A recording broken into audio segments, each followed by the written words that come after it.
Coach, I can only imagine how insane it must be living in the US right now. Like with all of the fucking horrendous, terrifying, generally fucked up shit happening. It's interesting times we're living in right now, to say the least. And even the word interesting isn't really appropriate, right? Terrifying times is maybe a little bit more accurate, which to me means it is just as important, if not more important right now, to continue to focus on your health, on your fitness, on your mental, emotional health, as well as physical health. And you were telling me just before we started recording, Coach, that you'd written something. Do you want to read that out? Yeah, sure. So it ended up, I just had a thought, and like yourself, I'm sure the times you just write things, like a journal entry of sorts. And I thought about sort of current events and how this all hashes out. And a lot of this stuff takes our power from us when it comes to the decisions we can make, or influences us in ways that maybe are influenced by external actions that are happening, all these things that are sensitive too. So this is what I came up with. What if most conspiracy theories aren't about truth? They are just desire in disguise. The desire to feel smarter, the desire to feel in control, the desire to explain why life feels off without having to look in the mirror. Everyone online is like, the system is rigged. They don't want you to know this. The elites are doing that. Cool. But did you drink water today? Did you move your body? Did you regulate your nervous system, or did you just wing life and stress and call it ambition? The part that no one wants to hear is that if people were pulling strings behind your back, do you really think that you would crack that code at like 1:47 in the morning on TikTok with blue light frying your brain? People are playing chess and you're playing notifications. Most of these truths aren't enlightenment. They're distractions we dress up as wisdom. A mental merry-go-round that keeps you busy thinking about the world so you never have to build yourself. Because when you're dysregulated, exhausted, or unfocused, any narrative can hijack you. But when you're grounded mentally, physically, and emotionally, no algorithm, headline, no public villain can steal your agency. The real power move isn't decoding the outside world. It's becoming so regulated, strong, and clear that nothing outside you gets to run your life. When you act like the architect of your own system, someone else doesn't have to fill that role for you.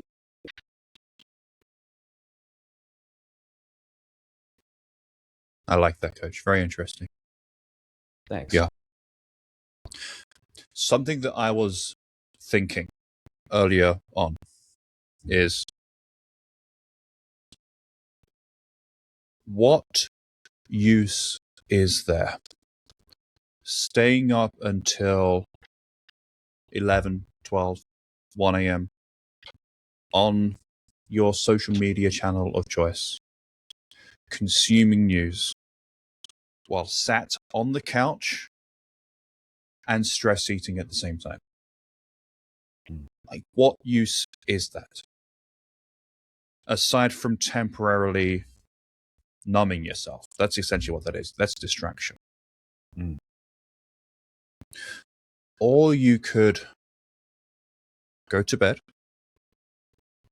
wake up early, get in your walking pad, get on your exercise bike, and in that much better frame of mind, do your news consumption. Because we're at a point now where I try to avoid the news in general, and at the same time, first of all, you can't, and it's also extremely debatable whether that's a good thing to do right now.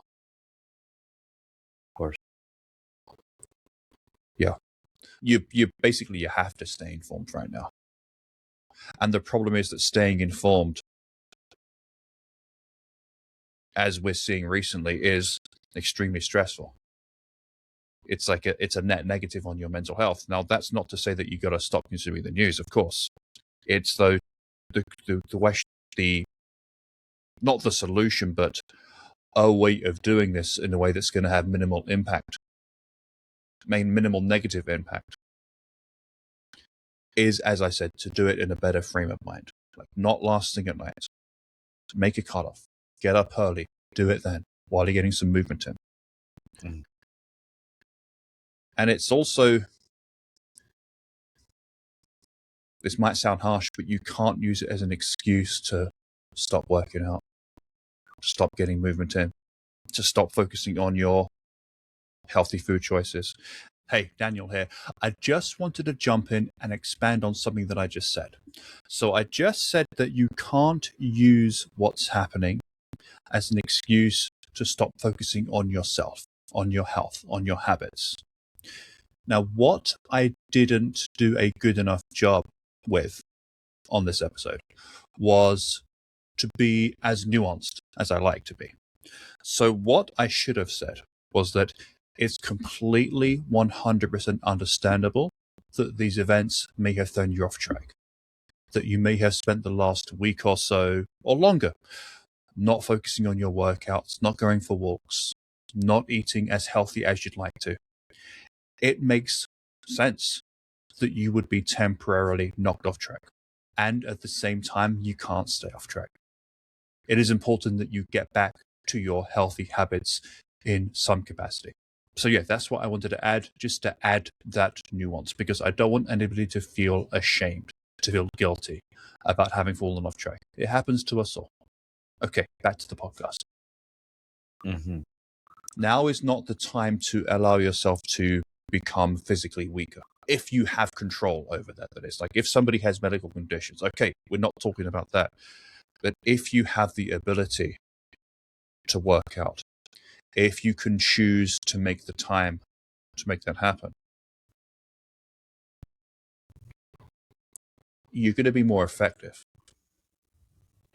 Again, to take the example of you staying up until 1 a.m. on the couch, on social media, stress eating, and just consuming news in that way. What is going to lead to you being a more effective person right now? Is it going to be you doing that?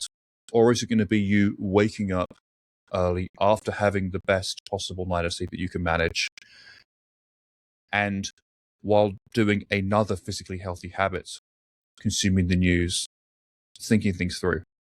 Like that's a complete same information that's being consumed, just in a completely different way.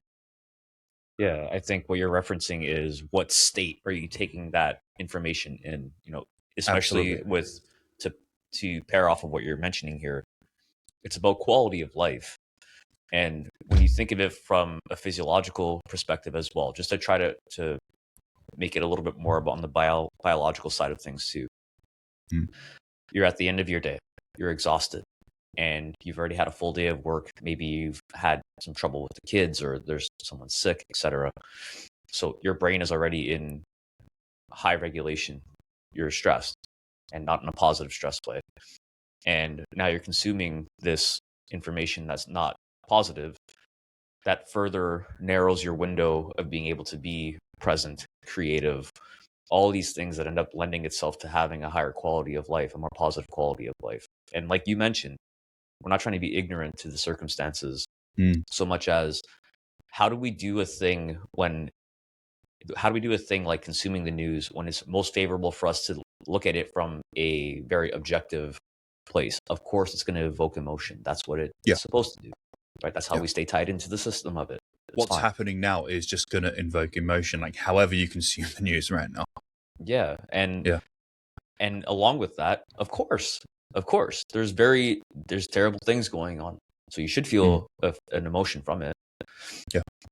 At the same time, being able to consume it in a way where you're in the best state to be able to consume that in a way that won't negatively affect you is most important. This is to draw a parallel.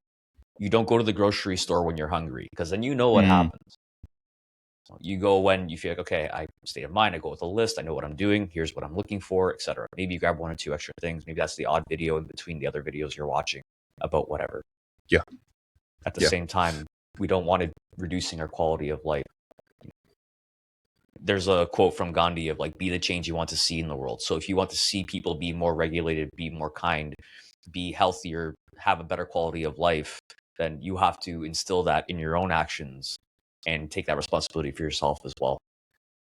It's so funny that you brought up that quote, because just as you were talking, I was thinking, if you want to affect change externally, it starts affecting change internally. Absolutely. It's like the whole, if you're on an airplane and the masks drop down, you got to put your own on first before you can help other people. Right? Otherwise, like, you're no use on a plane, especially if you pass out and you become just a weight that's just being thrown around. Okay, it actually, not only do you become less effective, but you become a hindrance in that situation. Yeah, times like this, in my opinion, there's never been a better reason to be consistent on focusing on your health. Of course, not to the point where you're not able to do other things that are important to you right now. So no one's saying you're going to work out every day. But you could fit in a couple of strength workouts a week for half an hour or so at home. You can still go and get, 7 to 10,000 steps while listening to podcasts about what's happening at the moment. You can still make sure that you include protein and produce at the vast majority of your meals. If you are super busy with, figuring shit out, instead of getting Uber Eats every evening, it's much cheaper to get one of those meal delivery services, which send you at the beginning of the week, which send you a bunch of pre-cooked healthy meals that you can just keep in your freezer or your fridge until you heat them up. So we're not saying to do this and to make this your focus over everything else, of course not. And yeah, I'm going to say it again, as I said earlier on, like, don't let what's happening be an excuse to, what's the word I'm looking for? To focus less on yourself. Okay, you can't absolve yourself of responsibility that is your own health. Yeah. And it is your responsibility, especially if it's going to impact other people. Right. It's a very complicated subject. And here's the thing, right, Coach? I don't like to just react and give my thoughts on stuff as it happens on Instagram. I like to wait and actually think things through. But the problem is, as soon as I have actually formulated my thoughts and opinions on one thing, the next crazy fucking thing has happened. I'm like, okay, well, now I've got to spend some time thinking about this and what this means for the next few days. And then something else happens. That's why I don't generally talk about this whole topic on social media, because by the time I formulated an actual considered opinion on it, the next crazy thing happens. And I don't think being reactive for me is useful, because when I am reactive and I look back, I'm like, yeah, I was wrong about at least 50% of what I said there. And that's not just about this area. This is about basically anything that I'm just like reacting in real time to. There's actually, man, I dislike being this guy, but you know me, I often like quote things. Yeah. It reminds me of Viktor Frankl. I'm just pulling the quote here so I don't butcher it. Between stimulus and response, there exists a space which holds our power to choose growth and freedom. Yeah. And of course, my initial emotional reactions, especially about shit that's been happening recently, that's been the same throughout. That hasn't changed. But it's actually posting my thoughts and opinions in that highly emotional state when the emotion is at its most intense. Yeah, for me, that doesn't end well. It might end well for other people, and that's fine. But for me, I need to spend some time thinking things through, because I find that experiencing an emotion too intensely is going to impact how I think about the situation overall. Yeah. in a not in a good way. I had thought of something when you were saying that, which is, and maybe this is more on the mindset side of things.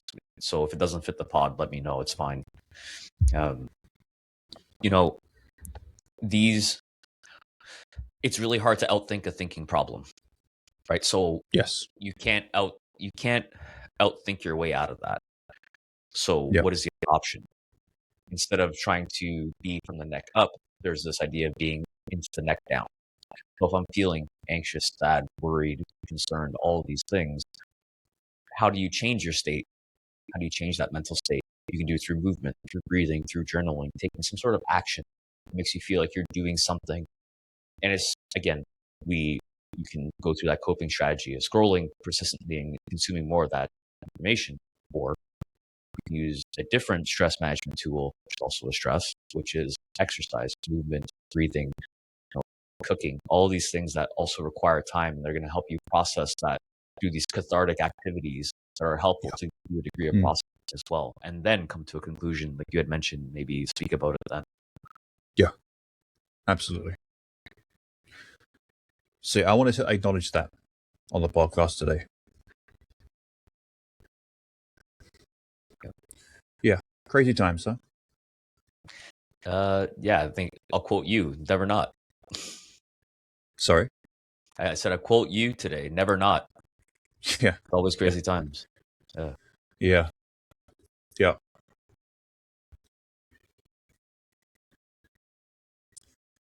So there is something else that I wanted to talk about today.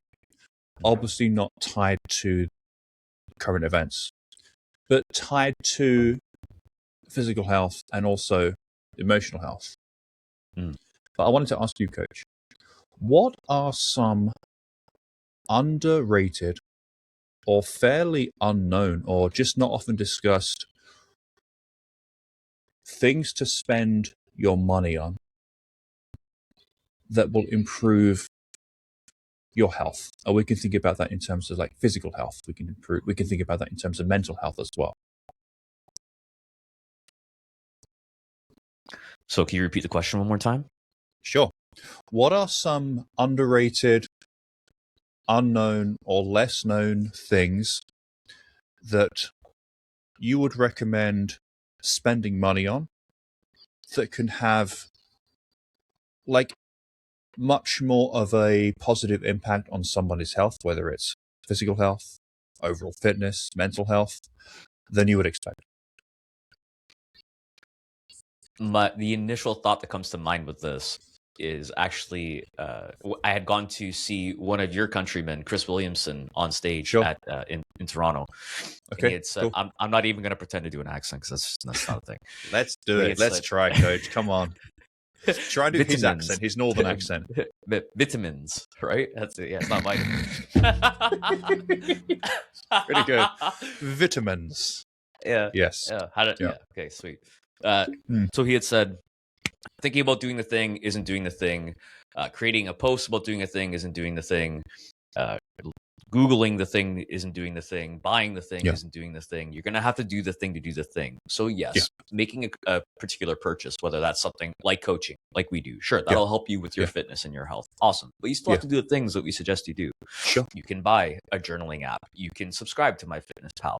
You can subscribe to a breathwork app. Amazing. However, you still have to make that time to open the app and perform the activity that's going to improve your health metrics.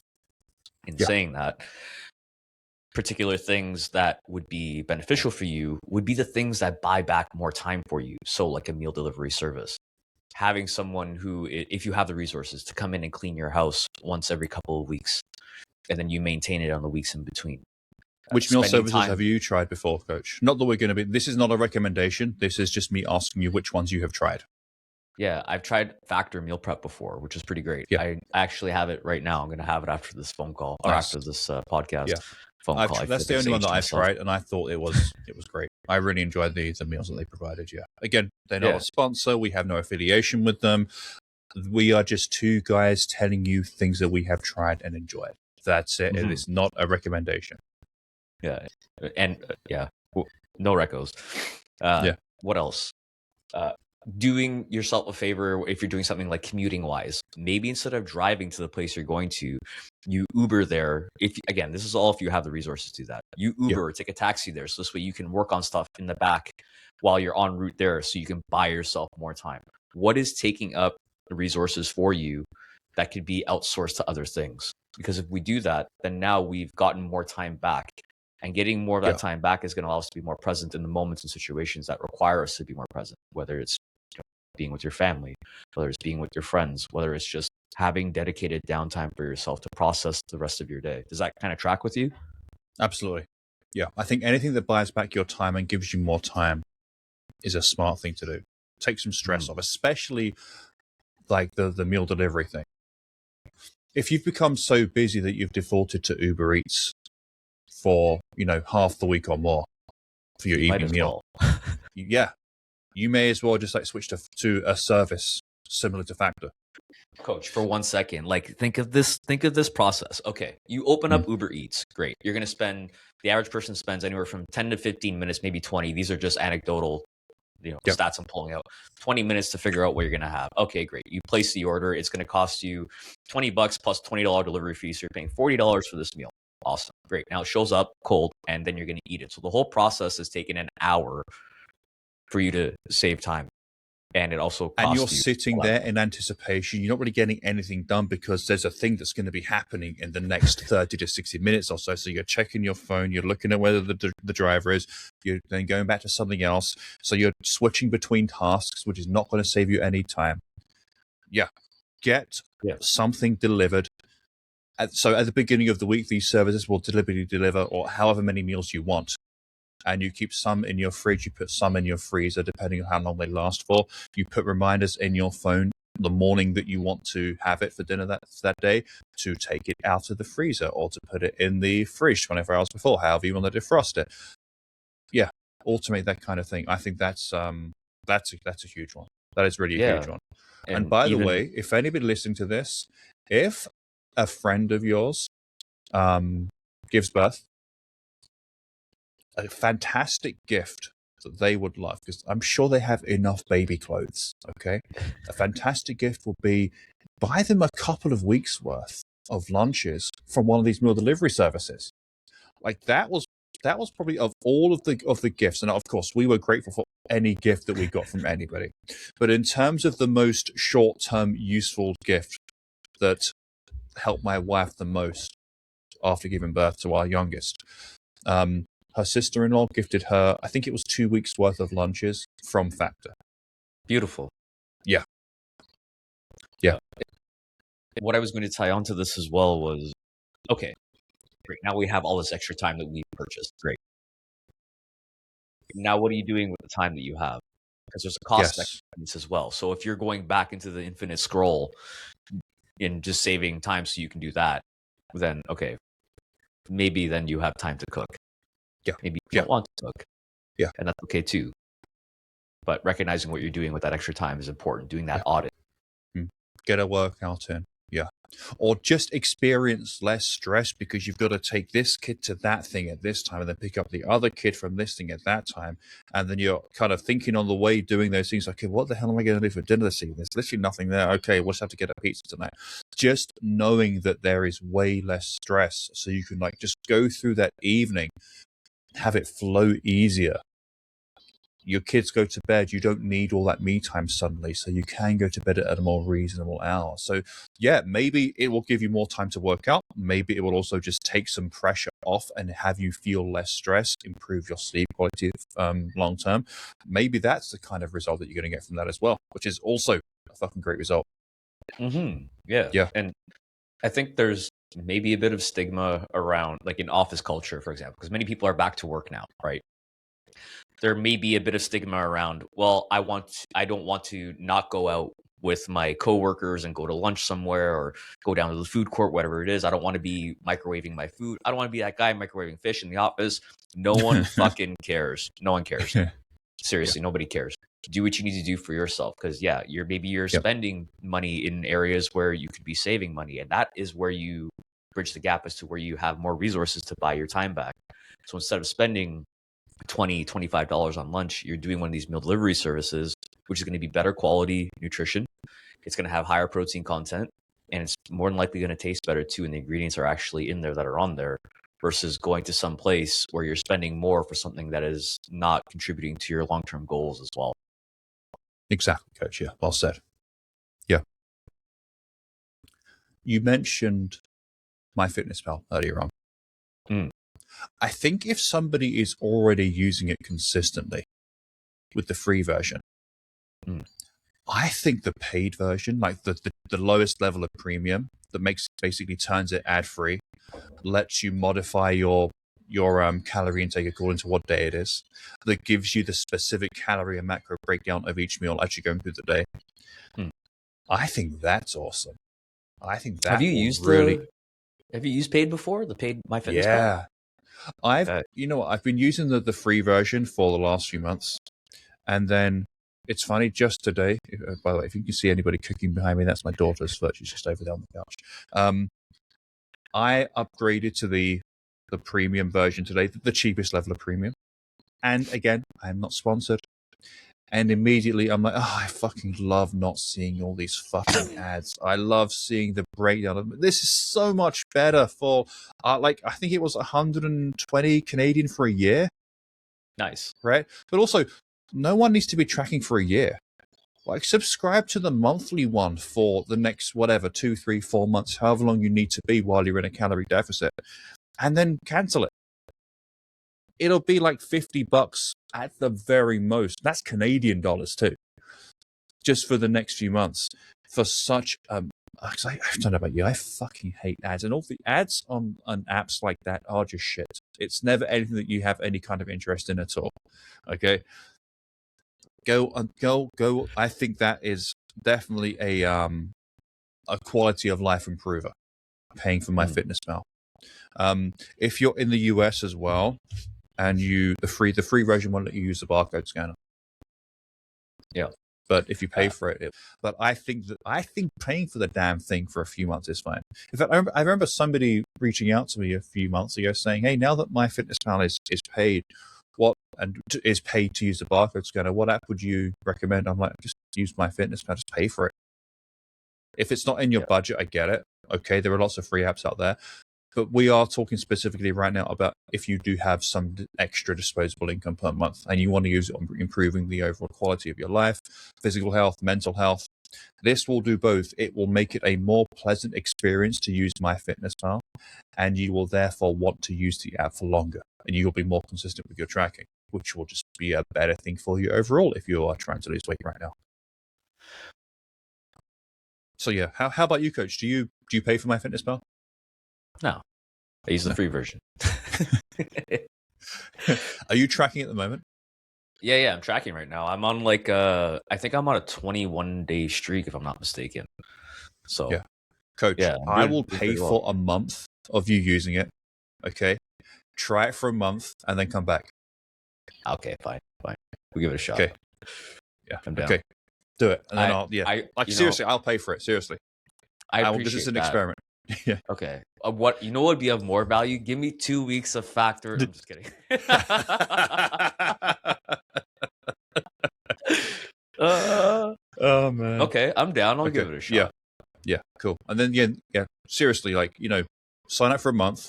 I'll send you the money, and then when we come back next week, we'll chat and see how it went. I'm down because you are tracking right now, aren't you?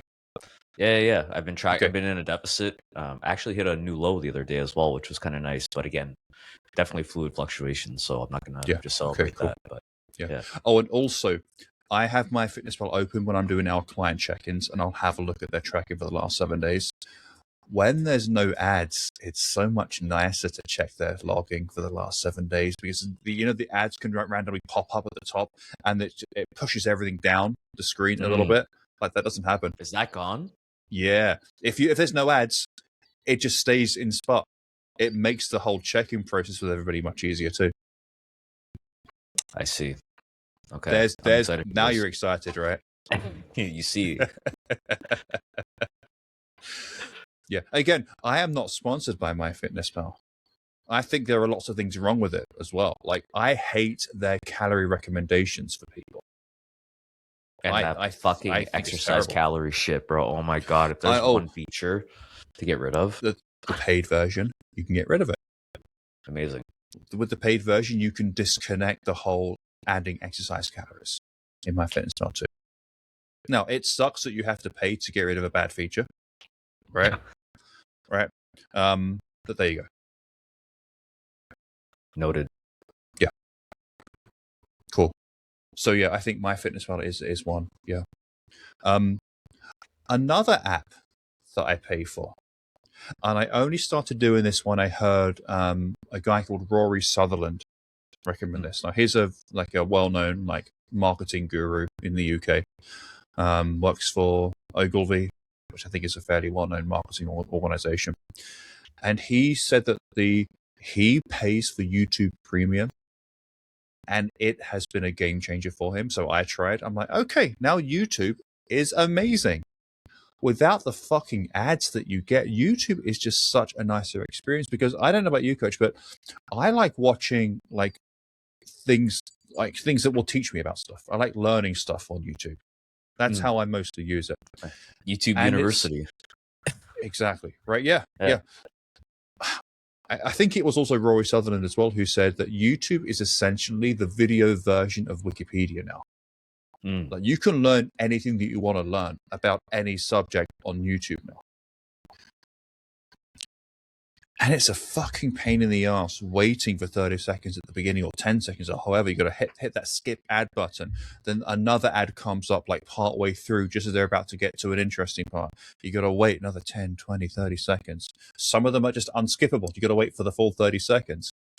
If your kid is on your YouTube as well, your kid's watching their shows and you got to keep going over and doing the skip the ad thing, right? And I think it's 15 Canadian a month again that I'm paying for YouTube Premium.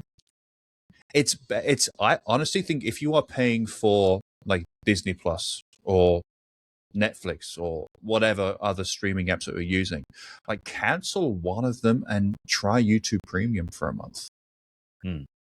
The other thing that I like about YouTube as well, although it is social media, yes, but it's long form.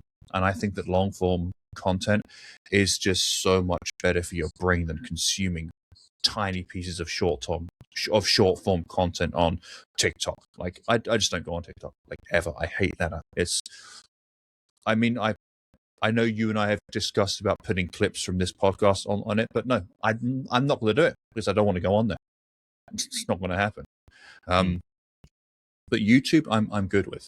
I think that's probably my current favorite social media app because you can watch a 30-minute video and feel like, okay, I learned something that was pretty productive. Whereas you spend 30 minutes on TikTok, it's like, what the fuck did I just consume? I feel like shit. I feel really tired now.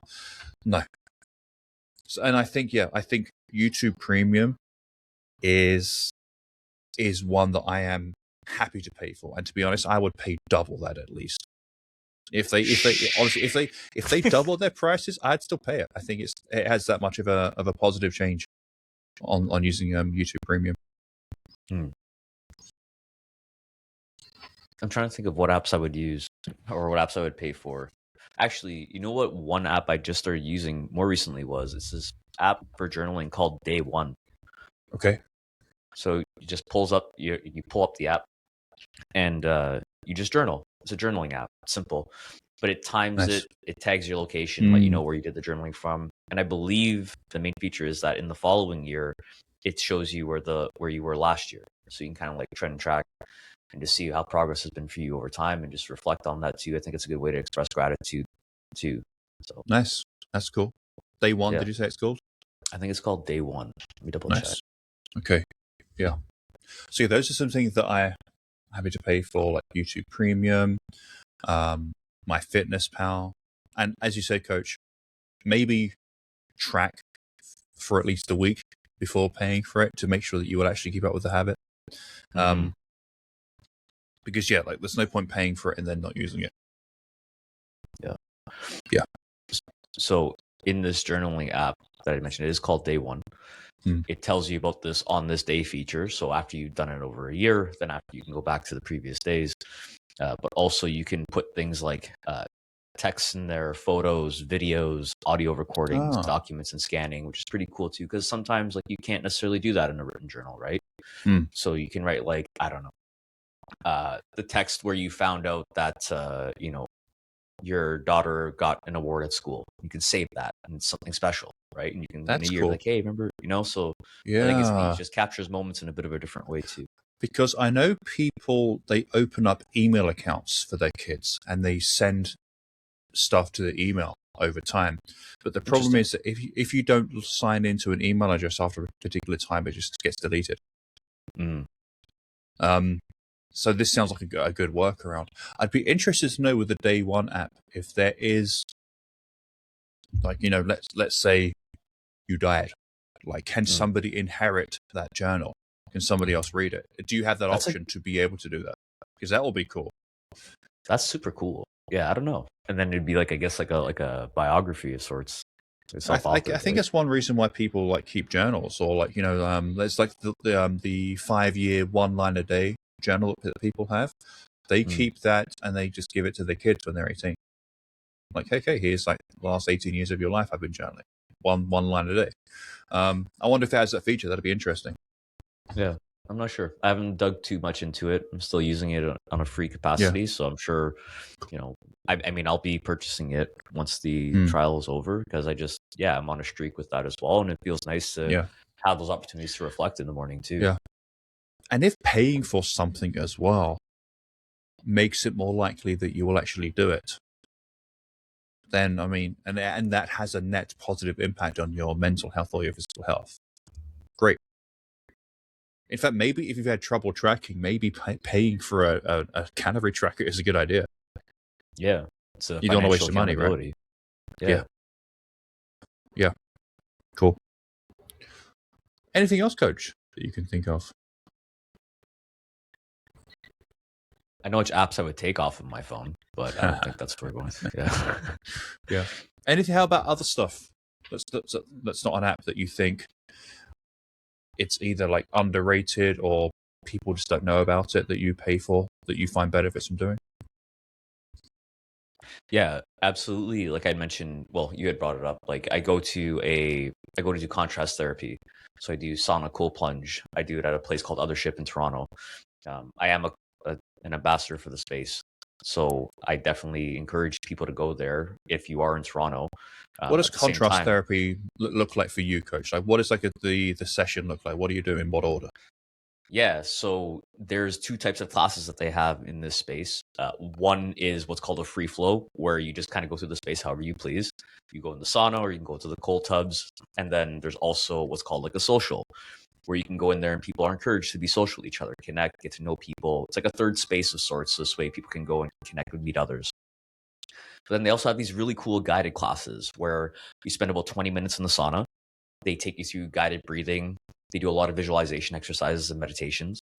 After that 20 minutes, you come out of the sauna, you go into the cold plunge for up to 2 minutes. And the thing that they say there is that everything here is an invitation. If you don't even want to go into the cold room, you don't have to. If you want to touch the water with just your fingers, you can do that as well. So it's very welcoming and gives you a lot of agency in the process too.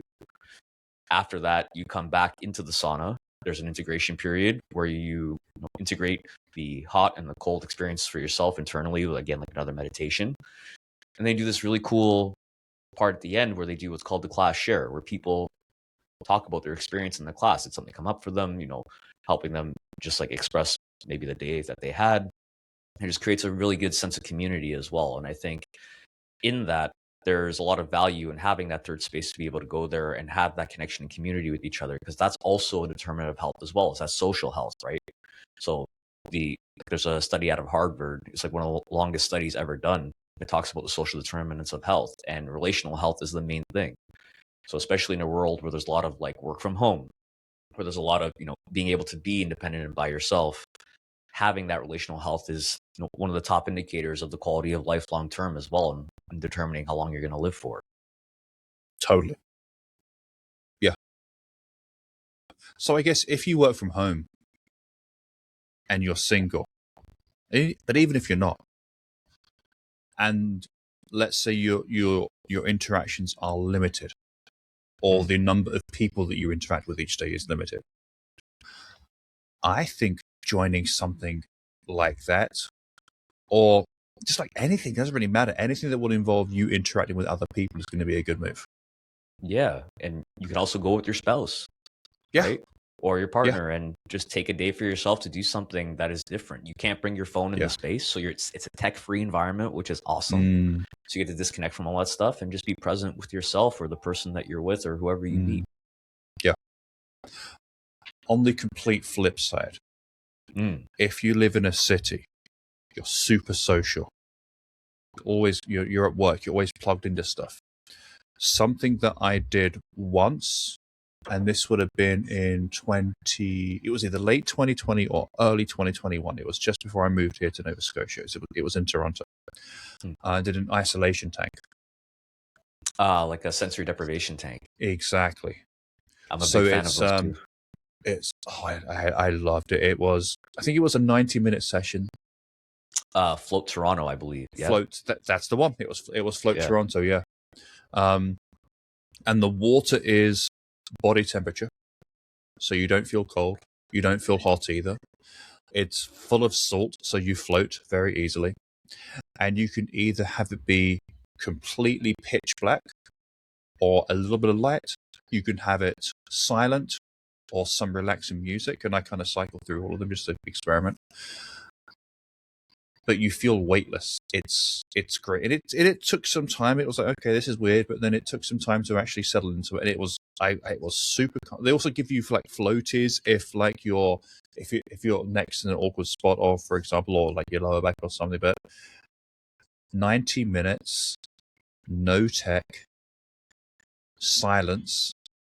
And this was when I was living in downtown Toronto as well. So like it's constant noise, constant stimulation. After that 90-minute session, I got out, showered, got dressed.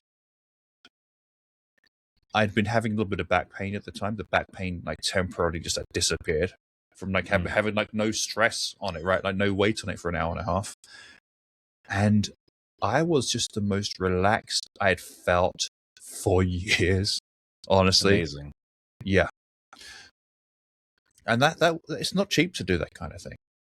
I think I want to say it was like $50 for the session minimum. So it's not like it was, and if you're doing that, once a week, it does add up. I just think doing it every now and then, or regularly, depending on the person, that's not super well known. And there was a time where it became like a very I think probably around that time actually, where it became very fashionable because of people like Joe Rogan talking about it quite a lot. But whatever you think about Joe Rogan, like he is, I think, right in this case to promote the sensory deprivation tanks. I thought that was great. Yeah, I've been floating since 2014. I've been doing it. Oh, nice. I've done it. Yeah, I've been doing it for a while. And how often do you do it? Now, much less because I've been doing more of the sonic cold plunge. Okay. I have credits on my account that are so old, but they're still there. And yeah, there's a ton of value in it, and they market this idea of the end of the session. You have what they call like this post-float glow. And because, yeah, like you've given yourself an opportunity to remove any sort of stimulus. You don't hear, see, smell, taste, feel anything other than just, your internal dialogue and self. And I mean, I wouldn't recommend anybody do this. However, I have taken naps in there before as well. You just fall asleep, like you're not going to sing. Yeah. So it's it's a fantastic experience. Sensory deprivation is helpful with a lot of things, including, your mental health, like you had mentioned, and just giving yourself an opportunity to disconnect from things and just really turn inward for yourself. We were mentioning at the beginning of the podcast for stress management. For sure. I'm not sure how useful it will be for me right now. I'm sure it would have some use. For me, though, it was like living and working in downtown Toronto. It's a lot of stimulus. Yeah. Yeah. Did I tell you what happened last year when I went to a cottage for a week about my heart rate? So I was wearing... Oh, yeah, I do, but tell the story. Yeah. Yeah, so I had gone up to an area of Ontario called Minden, Ontario, far out of the city, I think it's like an hour and a half away. And I had gone there because I had been hired to do a training camp with somebody. So we were up there for a week. And wearing my Whoop strap at the time, I was tracking my resting heart rate. And in the city, my resting heart rate was around 65. And I thought, okay, for someone who's a trained individual, it should probably be lower, but whatever. got up there. The first night I got there, my resting heart rate immediately dropped down to 53. And I thought, and I got a notification, and I'm like, that's weird. And then it stayed there all week. And I'm like, okay, it must be the lack of environmental stressors. I was obviously also working less because I wasn't working in person. I'm in greenery. I'm spending time again, there's a sauna there, all these different things. And then I came back to the city. And the next night, as soon as I got back, poof, right back up to 63. And I'm like, fuck, the city is aging me, man. I got to get out of here. That's crazy. Yeah, That's it's a crazy. significant percentage difference. Yeah. What device do you wear now, Coach? I just wear an Apple Watch. It's an Ultra 3. Oh, nice. Yeah. Yeah. You still rocking the Casio, yeah? I've got a Casio on this hand, and I've got an Apple Watch on this hand. Oh, nice. You're that guy. It's I'm that guy, very Kanye West of you. This, as you can see, that there's no notifications. The screen doesn't come on when I rotate my wrist. This I view as basically heart rate monitor, essentially, useful for workouts, tracking overall health as well. Also, if I want to go for a walk without my phone, I've got the cellular version of it, so that if I wanted to make an emergency call or a text, that I could. But it allows me to disconnect a little bit more. Amazing. So, but yeah, it's also, for content creation and stuff, positioning my iPhone to take pictures and videos, I can pull up the camera preview on here. I can make sure I'm in the right spot, that my background looks okay. I mean, it's a tiny screen, but whatever. It's pretty useful, actually, more than I realized. And if you turn all of the notifications off and all of that other stuff off, you can get 2 days worth of use out of it without having to actually charge it up. Although I do throw it on the charger every night, I don't wear it to sleep. Nice. But yeah, I think that it's only the cheapest one, whatever it is, the SE, I think it's called. Not even the flagship. It's the SE. Yeah. I got this version of the watch because I actually purchased a life insurance policy last year, and part of the life insurance policy, it's through Manulife, which is a Canadian provider. Cool. There's a program called the Vitality Program. So the healthier you live, the more it pays you in points and dividends and gives you all these incentives to live healthier. And you get like Amazon gift cards and all kinds of stuff. So it's actually, I figured, okay, if I already live this way, I might as well benefit from it, in other ways like this as well, right? So I thought it was pretty cool. Yeah. Yeah. Nice. Okay. See, those are some of the things that we would spend that we do spend our money on, and we have spent our money on, that have improved either our mental health, emotional health, physical health, either through the thing that we're doing or through improving the experience of actually using it. Mm-hmm. Yeah. Anything else you want to add there, Coach? I don't think so, other than, it's always a good idea, especially at this time of the year. Like at the end of the year, you usually do goal setting. I think at the beginning of the year, it's a good opportunity to audit whether or not you have the space for those goals to show up. And when you do that, if, for example, you're thinking of implementing any of these things and you're thinking, financially it can't work, maybe looking at your finances and seeing where you have more resources available to contribute to something, if there's something you're currently paying for isn't necessarily serving you in a way that contributes positively to your health, is a good idea. Absolutely. Yeah.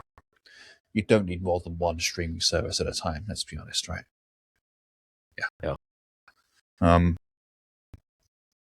Yeah, those are some very simple things to be able to cut back on.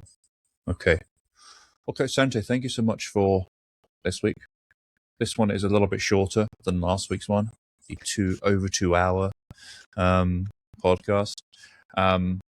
If you haven't heard that one, please do go back. We give, basically, in that episode from last week, we gave away all of our secrets at once. Okay, there's no more secrets left to give. That's everything. Okay. So go back and listen to that one. It's everything that you need to do to lose weight and keep it off long term.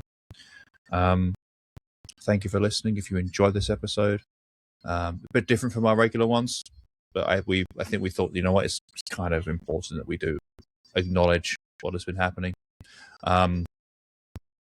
If you aren't already following or subscribing us, please do hit that appropriate button. If you want to give us a 5-star review or tap that like button if you're watching this on YouTube, we would very much appreciate that. Have a wonderful week. Stay safe. And yeah, we'll Thanks, see you next everybody. week. Thanks, See ya. Coach.